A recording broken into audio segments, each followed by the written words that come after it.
Hoy en Gente de Aquí tenemos con nosotros a Mateo Gómez Aparicio, un hombre cuya vida se ha desplegado en varios frentes: el deporte, la educación y la política. Como atleta fue pionero del fondo en Castilla-La Mancha, campeón nacional de maratón y referente de una generación que corrió con más ilusión que medios. Como profesional ha dedicado gran parte de su vida a la inspección educativa, defendiendo una enseñanza pública de calidad. Y en el plano cívico y político ha sido militante socialista y observador crítico de nuestro tiempo, con opiniones sobre cómo hemos construido y en ocasiones descuidado nuestro modelo social. Con él hablamos no solo de atletismo, sino de educación, valores, política y sociedad. Todo un retrato de vida comprometida.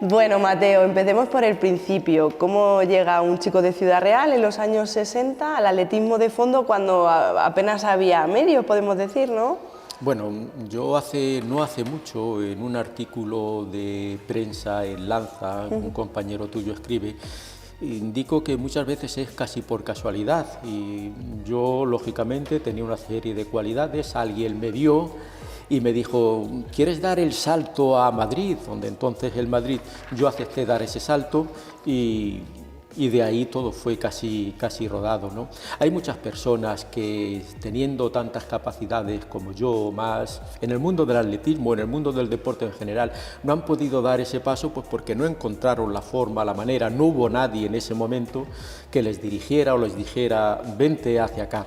A veces la vida es una cuestión de casualidades. Y eso me ocurrió a mí.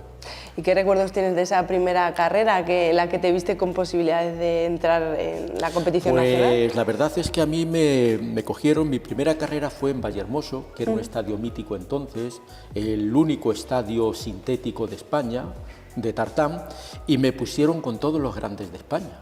Allí estaba Mariano Haro, Javier Álvarez Salgado, Juan Hidalgo, el elenco del fondo español, y me metieron en un 5000 a correr con ellos. Ten en cuenta que esta gente era internacional y olímpica, así es que yo salí y hice lo que pude. Ellos iban con sus zapatillas de clavos y yo iba con mis zapatillas marca La Cadena, aquellas zapatillas, pues eso, casi como Abebe Bikila, podría haber corrido descalzo, ¿no? Pero bien, es decir, la sensación fue buena, fue que podía. Evidentemente yo era un chico de provincia que se estaba introduciendo y tuve la suerte posteriormente de tener una vida universitaria en Madrid y por lo tanto poder compaginar los estudios y la carrera en atletismo. Posteriormente yo tuve una beca con la residencia Blume y eso me permitió ya... Esa todavía existe, ¿no? La residencia Blume todavía existe, sí. Y eso me permitió, lógicamente, dar ese paso. No toda la gente lo pudo tener y yo he conocido a personas de mucha valía en nuestra provincia, en nuestra región, que no pudieron dar ese paso pues porque no encontraron la oportunidad.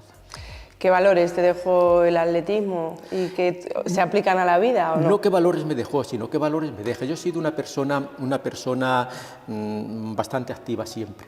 Yo siempre digo que si hubiese habido psicopedagogos en educación entonces, a mí me hubiesen considerado hiperactivo. Yo tenía que estar siempre en movimiento y lógicamente el deporte para mí compensaba eso, porque digamos que el deporte es lo que hacía que toda la fogosidad que yo tenía se pudiese amainar, ¿no? Y después con la vida, pues el deporte lógicamente ha generado algo que también va en mi carácter, por la propia educación que a mí me han dado. Yo me he criado entre un seminario y un cuartel de la Guardia Civil. Entonces te puedes imaginar, ¿no? Entre lo militar y lo religioso. Entonces yo he sido siempre bastante metódico, intentando controlar, y sobre todo el deporte posteriormente te enseña más que nada, ¿no? Te enseña una serie de valores, el compañerismo, la solidaridad, el método de trabajo. que hace que poco a poco se vaya, digamos, incluyendo dentro de ti y ya no sabes cuándo es una cosa y cuándo es otra. De hecho, cuando yo dejé mi vida activa como atleta, pues yo he seguido en el mundo de la dirección o en el mundo de la ejecución, organizando, la dirigiendo, gestión, que se llama ahora, en la gestión de eventos deportivos.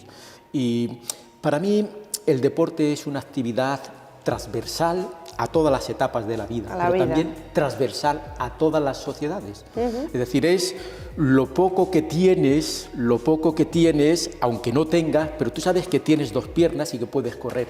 Y posiblemente tengas necesidad de pan o de alimento o de lo que sea, pero sabes que puedes correr, que puedes saltar, etcétera, etcétera.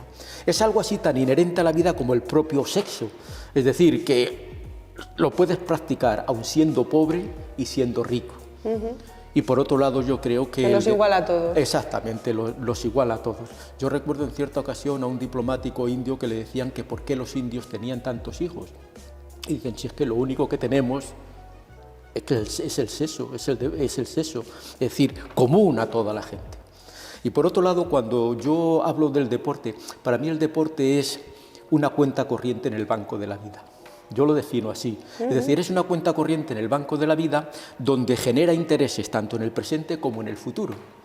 Y entonces a través del deporte yo siempre he intentado engañar al tiempo. No sé si lo consigo o no lo consigo, sí, pero intento engañar al tiempo, pues porque para mí es fundamental sentirme activo, tanto físico como intelectualmente, y eso a través del deporte lo consigo. Ya te digo, esto es como cuando se dice que tienes la casa, esto, y que la casa hay que cuidarla. Pues la casa es tu cuerpo y tienes que cuidar tu cuerpo.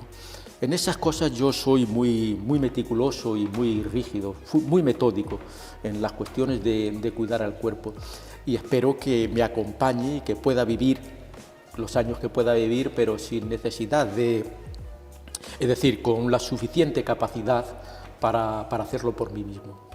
Que en la entrevista que hemos comentado de Lanza Digital, sí, comentas algo así como que antes había más sacrificio y menos medios, en el caso del atletismo, pero lo podemos aplicar a cualquier deporte hoy día, ¿no? Bien, pero eso es normal, es decir, hemos cometido, yo desde mi perspectiva entiendo que socialmente hemos cometido un error y es pues infravalorar lo que es el valor del sacrificio.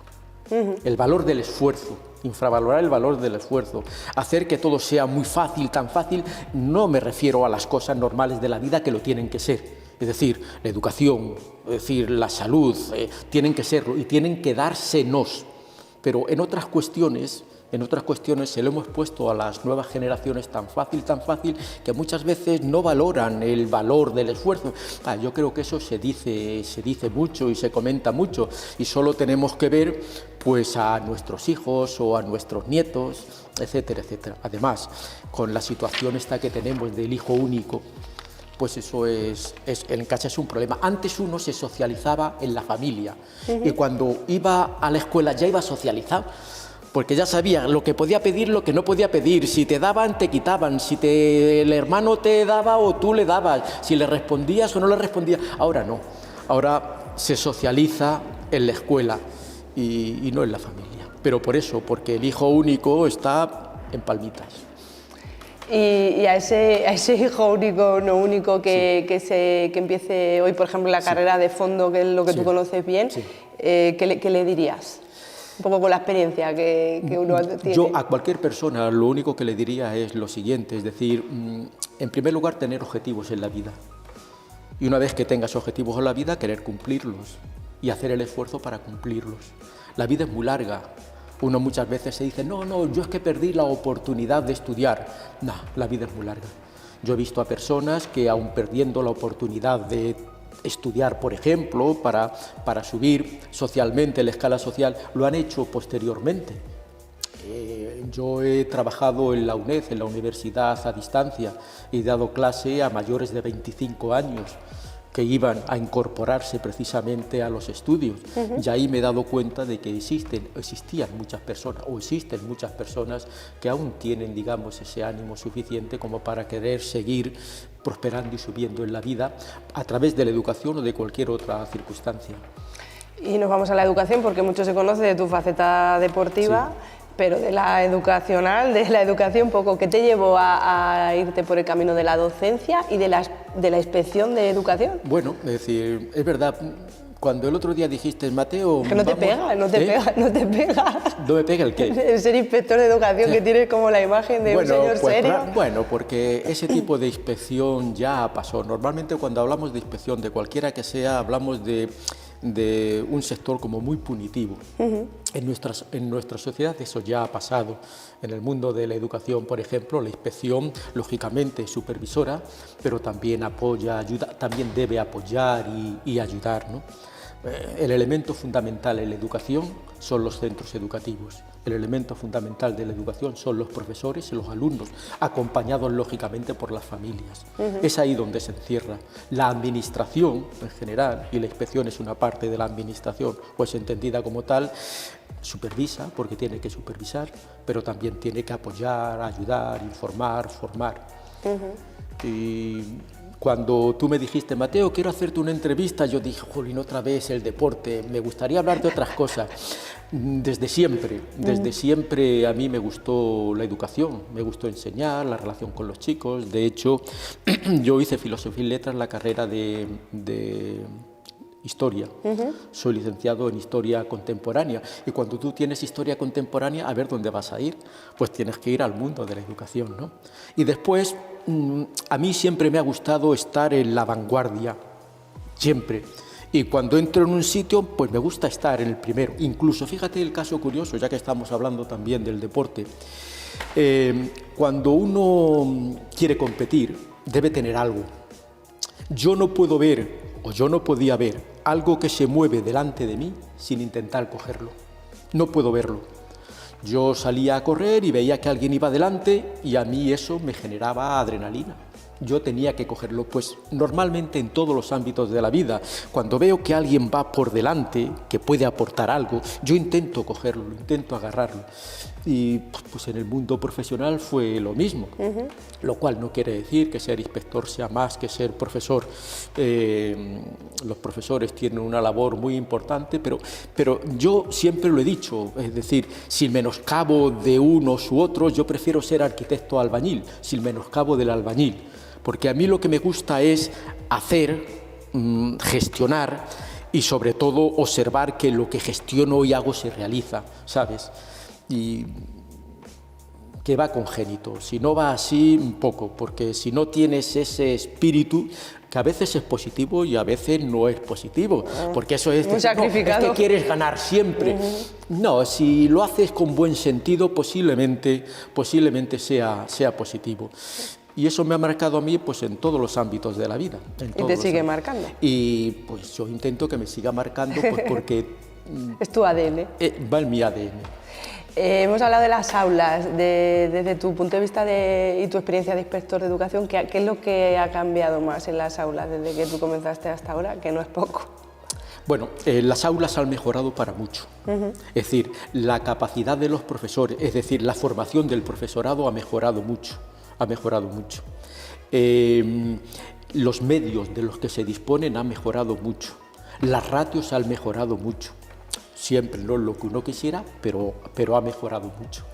Hay determinadas cuestiones que probablemente sean susceptibles de mejora, pero, por ejemplo, yo siempre lo he dicho, si es una tontería, pero los que saben de educación posiblemente me entiendan. Si nos vamos a la educación primaria, yo diría que el primer ciclo tiene que ser igual que infantil, tiene que ser un ciclo separado del resto, porque el primer ciclo, primero y segundo, de educación primaria es cuando el niño adquiere las capacidades de lectoescritura, y eso es fundamental. Y posteriormente, lo que no me ha gustado de la educación es no habernos puesto de acuerdo a la hora de diseñar un modelo educativo que nos pueda hacer avanzar. En este espacio de tiempo, desde el año 75 hasta ahora, o desde el 70, que es la Ley de Educación de Villar-Palasí, hasta ahora, no sé si hay 13, 14 o 15 leyes de educación con lo que eso implica. Eso ha roto, digamos, muchas percepciones por parte del profesorado, al margen de que si ya en las familias es difícil la educación, en un centro un centro donde hay más libertad que antes, donde los chicos se pueden explayar más que antes, donde ya no es el que estate quieto o hay un acto punitivo por parte del profesor. ¿Eso es bueno o malo? No, eso no es bueno. Eso no es bueno. En eso hemos ganado. Eso es malo, sí, en eso hemos ganado. Lo que ocurre es que eso también hay que saber ganárselo. Yo recuerdo que mi padre le decía al maestro: mire usted, ahí tiene a mi hijo. Si se porta mal, con que me deje una oreja para clonarlo, suficiente. Eso actualmente sería muy difícil, sería muy difícil decirlo. Los profesores lo pasan mal, además a los profesores se les acumulan muchas tareas y le damos muchas tareas, cuando la tarea que tienen es la que deben tener, que es educar y enseñar, ¿no? Y siempre ha sido así, pero se le dan demasiadas tareas y los centros o el profesorado está muy soliviantado. Está muy soliviantado pues porque llega un momento en que las cuestiones administrativas y las cuestiones educativas pues no llegan. Y podemos decir que en España la educación que comentabas al principio sigue siendo un ascensor social, ¿o eso lo hemos perdido? No, la educación en España es un ascenso social, hemos avanzado mucho. Es decir, pues yo entiendo que esta generación, las personas que tienen 30 o 40 años, que lo han encontrado, las personas de la LOCSE, del 82 para adelante, los que han nacido, no lo vean, pero los que tenemos muchas tablas, muchos años vividos, nos damos cuenta de que esto ha evolucionado. La educación es un ascensor social, lo fue y lo ha sido, es un ascensor social. Bueno, has dicho tablas, se me ha venido a la cabeza lo de tablet. Retos de la educación, motivación del alumnado, digitalización, están quitando las pantallas en muchos países. ¿Qué opinión tenemos pues ahí? Mira, cuando esto entró, ya nos dimos cuenta de que algo iba a pasar así, porque evidentemente la tablet, los medios digitales tienen sus cuestiones positivas y sus cuestiones negativas, ¿no? Y lógicamente la cuestión negativa que puedes tener es la adopción, el hecho de que caigas como si fuese una droga, que lo estamos viendo con tanto los teléfonos, la adicción. Y claro, muchas veces eso no debe ser así. Además, y la entrada a un mundo que no sabemos gestionar. Que no sabemos gestionar, posiblemente esa sea la expresión, pero bien está bien claro, es decir, los medios audiovisuales permiten una educación que antes no lo permitía, porque hace que entre por los ojos determinadas cuestiones que antes no se tenían, pero hay que saberlos utilizar. Y lo que está claro es que también si los chicos lo están haciendo con teléfono y en una clase hay teléfonos, tú sabes que el teléfono o la tablet no solo se utiliza para eso, sino para otros muchos menesteres, y por lo tanto la propia cuestión de la clase pues se viene abajo. ¿Seremos capaces de Yo entiendo que sí. negociar con este asunto? Yo entiendo que sí, y de hecho en muchos lugares ya empiezan a mantenerse estas situaciones, diciendo, a ponerse límites.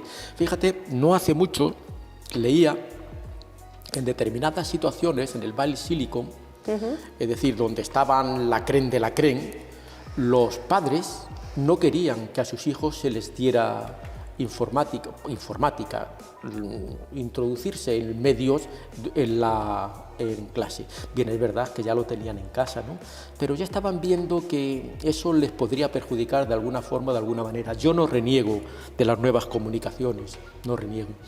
Lo que pasa es que todo en su justo precio, es decir, ahora mismo los niños no escriben con la misma soltura que escribíamos cuando no existía eso.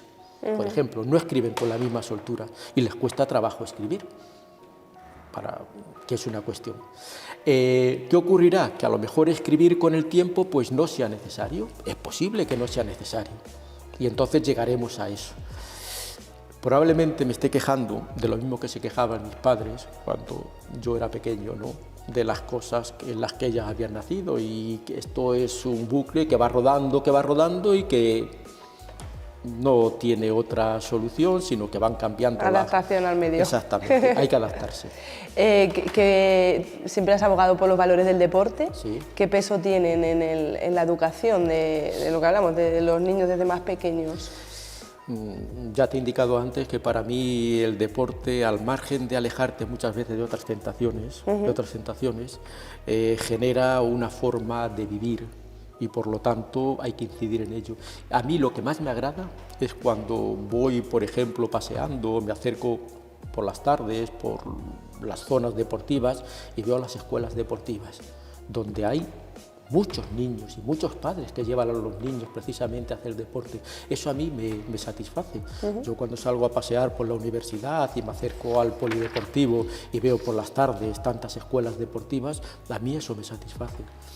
Porque creo que pues, el deporte, como la educación, lógicamente te genera, como la cultura, te genera algo. Es decir, no te das cuenta, pero poco a poco lo vas adquiriendo. Es necesario. Para mí es necesario. Para mí es necesario. Además, el deporte ha marcado toda mi vida y pueden decir, bien, es verdad que hay personas que pueden decir, oye, estoy así porque no hago deporte. Creo que eso lo decía Churchill. Churchill decía, no, yo estoy como estoy porque no hago deporte. Tienes una excusa. Así es. Mateo, te voy a poner a prueba un ejercicio de memoria. A ver. Si yo te digo, ¿qué hemos hecho mal? El enfrentamiento gratuito, la descalificación, las palabras gruesas, el tú más, la falta de respeto y en el fondo, en las formas, no debieran ser propias de una generación de dirigentes entre los 30 y los 40 y pocos que ha tenido todas las facilidades en su formación y educación. ¿Qué hemos hecho mal? ¿Representan a esta generación de la que decimos que es la mejor preparada siempre? Se balancean siempre entre una hora sí, una hora no, aspectos que confunden al ciudadano. No les hemos enseñado a decir que me he equivocado. Lo que hoy defienden como verdad, mañana lo negarán impasiblemente. Su mundo es como un corral de pollos, todos pican al que cojea. ¿En verdad representan lo que somos y lo que queremos? Tenemos un problema. El ciudadano de a pie se asemeja cada vez más al hincha de un equipo de fútbol, es fiel a sus colores hasta el extremo. Esto es del año 2020, pero ¿podías haberlo escrito esta mañana? Sí. Yo lo podía haber escrito esta mañana y la verdad es que es triste pensar en eso. Que sigue así, ¿no? Que sigue así, es triste pensar que sigue así. Y yo no sé si seremos... Fíjate, yo recuerdo, lógicamente, nosotros salimos, cuando echas la vista atrás, y yo soy historiador, yo no veo estos enfrentamientos tan grandes antes, y cuando digo antes me digo en la República, es decir, donde los oradores salían a la palestra y se podían decir cualquier cosa, pero se lo decían con educación. Y ahora las palabras gruesas, las formas, las maneras, y esto lógicamente hoy día, donde los medios se exalzan tanto, donde se observa tanto, donde se ve tanto, pues generan lógicamente opinión en personas que probablemente no tengan una opinión formada y a partir de ahí pues todo es un problema. Es banalizar la política y la estamos banalizando. ¿Has sido durante muchos años militante del Partido Socialista? Soy militante del ¿Sigue Partido siendo? Socialista, sí. ¿Qué significaba ser militante en una época donde la vida política era más un compromiso personal, ¿no? Bueno, mira, yo quiero decir una cosa de entrada, es decir, yo llegué al Partido Socialista por evolución intelectual. A mí cuando hay gente que dice, toda mi vida votaré, no, yo no sé a quién votaré toda mi vida, no lo sé. He mamado tal ideología y seguiré, no. Yo he mamado, me han inculcado determinada, pero yo no puedo decir que toda mi vida estaré en esa ideología. Es decir, yo he llegado donde he llegado por evolución intelectual, me puedo equivocar, pero posiblemente no me pueda equivocar. Es decir, entonces, partiendo de esa base, pues por mi forma de ser, por mi carácter, por lo que sea, yo tiendo más a girar hacia la izquierda, entendiendo hacia la izquierda, que es un planteamiento muy raro, porque tú le dices, ¿eres de derechas o de izquierdas? Y tú dices, pues de izquierdas, ¿y por qué soy de izquierdas? Y no sabes decir, sino simplemente estás viendo y observando lo que pueden decir personas o ideologías que son de izquierdas, ¿no? Y claro, y entonces te planteas dónde puedes estar. ¿Cuál es tu sitio? Yo parto de la base que creo en la persona y que creo que hay que apoyar y ayudar a la persona. Para mí, cuando se generan esto de eso, si el liberalismo sí o el liberalismo no, de un Estado liberal, de un Estado comunista, yo siempre indico lo siguiente: yo creo que el Estado es un componente que tiene que dar un servicio a la comunidad y tiene que darle los principios fundamentales para que la persona pueda avanzar. Es decir, educación, sanidad, formación, empleo, trabajo, vivienda digna. Eso lo debe hacer o debe encargarse el Estado de hacerlo. Y debiera ser así, para que la persona tenga las mismas posibilidades, sea más o sea menos. Y posteriormente, una vez dado eso, el que más trabaje más tenga, el que más invierta más tenga, el que más, lo que sea, el que más arriesgue más tenga. Pero hay un planteamiento base que es el que yo siempre he creído, si hay algo en lo que yo creo, en lo que creo que vale la pena luchar, por lo que creo que vale la pena luchar es por la persona, por el hombre, por la persona. Si no, no tendría sentido. ¿Y cómo ves la política local, provincial, regional? ¿Crees que la ciudadanía siente distancia entre sus representantes políticos y la vida real? La ciudadanía, a veces sí, a veces no. La ciudadanía también suele ser muy fiel. Y es por lo que yo ponía el ejemplo del partido de fútbol. Haga lo que haga un partido, sabe que tiene una parroquia fiel y ya eso se le da, ¿no? Yo distingo, y eso puede ser favorable o desfavorable, evidentemente. Yo distingo siempre entre, pues, lo que se puede hacer y lo que no se debe hacer. Y es lo que tendríamos que saber distinguir nosotros a la hora de llevar el voto a la urna. Cuando tú me dices lo municipal, lo provincial y lo nacional, yo lo tengo muy claro. Yo, mirad, y por eso, lógicamente, digamos, me quemo. Es decir, yo creo que hay partidos políticos que no tienen ideología social, que es la que a mí me importa. La única ideología que tienen es la que marcan unos sectores que son los del IBEX veintitantos. Y ahí englobo al PP. Y hay partidos que sí tienen ideología social, y ahí englobo al PSOE, y puedo estar equivocado. Ahora, si tú me dices, pero esto es a nivel nacional, a nivel de jerarquía, a nivel nacional, si tú me dices el PP municipal, yo digo, el PP municipal hace lo mejor que puede, o el PP provincial, para ayudar a sus ciudadanos. Lo hace lo mejor. Es decir, lo que ocurre es que hay una diferencia importante entre la base y las alturas. Y la jerarquía, normalmente. Y eso es lo que a mí me condiciona, o eso es lo que a mí me hace postularme en determinados sectores sí y en determinados sectores no.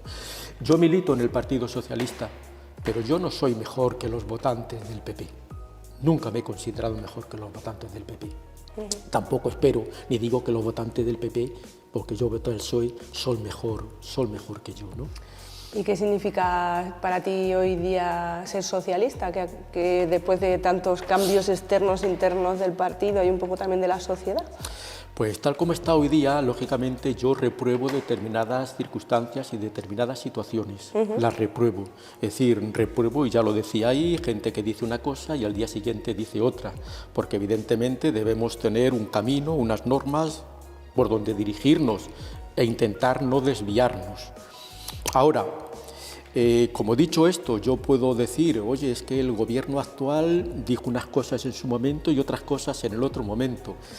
Evidentemente así los dijo, pero si tú me preguntas directamente cuál es el animal político actual, yo te diría Pedro Sánchez. Para mí, Pedro Sánchez, lo cual no quiere decir que yo siempre esté de acuerdo con él. Fíjate, hay tantas personas que están en desacuerdo con Pedro Sánchez, pero yo creo que es el político más político de todos los políticos, porque está haciendo de la política... En este momento. Pero que no es sí. El mejor momento de las figuras políticas, podemos decir. No, no es el mejor momento, evidentemente. Y yo... Lo que pasa es que si yo digo añoro, lógicamente tengo una edad y por añorar añoro el pasado. Es decir, pero añoro, pues eso, un Fraga Iribarne, añoraría un Felipe González, un Suárez, este tipo de personas, ¿no? Pero porque eran de mi generación, de mi tiempo. Y un Tarradellas, y han cambiado posteriormente. Es decir, de Felipe González, dentro de mi partido, se le dicen verdaderas barbaridades, dentro de mi partido, por sus manifestaciones en contra. Pero no lo sé, es decir, A mí me gustaría, si yo, pasa es que yo no tengo ascendencia sobre nadie, pero sobre la sociedad, decirles, señores, vamos a separar lo que se puedan decir en algún lugar y lo que somos nosotros en nuestras propias relaciones. Es decir, que hay mucha diferencia lo que hacemos nosotros en nuestras relaciones particulares, ciudadanas, municipales, a lo que ocurre en las altas esferas, donde ahí es un manejo del poder y del dinero que a veces en nosotros no repercute todo eso. Y ya para ir terminando, Mateo, ¿qué te preocupa más de la sociedad de hoy? ¿Los valores, la desigualdad, el individualismo? Pues mira, la edad que estoy, teniendo 3 nietas, a mí lo que me preocupa es la posibilidad de que mis nietas, que son mujeres, yo tuve 3 hijos, cada hijo ha tenido una niña, cuando eran hijos no me planteaba, pero cuando son niñas sí me los planteo, claro, que tengan un futuro, que tengan un futuro como personas, pero también como mujeres, que tengan un futuro.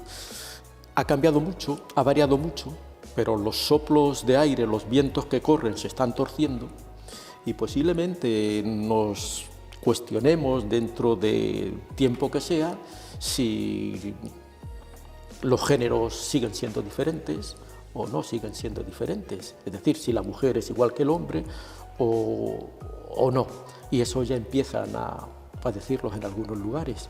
A mí me gustaría que mis nietas tuviesen la posibilidad, lógicamente, de avanzar en la vida por ellas solas y sin ningún tipo de problema. Y por lo tanto, creo que soy responsable, como abuelo, soy responsable de esa circunstancia y de esa situación. Yo a mis hijos lo único que les he dicho es lo siguiente, es decir, a vosotros se os ha dado todo lo posible, porque además podíamos dárselo por mi condición social. Lo que yo espero es que a mis nietas, vuestras hijas, al menos tengan las mismas posibilidades que se os dieron a vosotros, por lo menos las mismas. Última pregunta, ¿qué legado te gustaría dejar a las próximas generaciones más cercanas, como atleta, como...? Ningún legado. Ninguno. No. Es que yo reniego de ese tipo de cuestiones, yo no quiero dejar legados, de igual manera que cuando me dicen ¿cuál es tu personaje favorito? ¿Cuál es tu atleta favorito? ¿Cuál es tu no sé qué favorito? ¿Cuál es tu líder? Mira, yo hace tiempo que dejé de seguir a personas que se me puedan morir. Es decir, porque al final todo se va, al final todo se va. Y bueno, yo puedo estimar a las personas, pero no desde ese punto de vista de que incidan en mí sobremanera para hacerme actuar de una forma determinada si yo no quiero y sin criterio. No. Es decir, no quiero dejar ningún tipo de legado, Aunque te digo yo que lo dejas. Bueno, no sé si lo dejaré, pero no quiero dejar ningún tipo de legado, es que no lo quiero dejar. Pues Mateo, un placer y que sigas engañando al tiempo con el deporte. Pues voy a intentar seguir engañando al tiempo con el deporte. Que compartamos más charlas como esta. Muchas gracias. Fantástico, gracias a vosotros.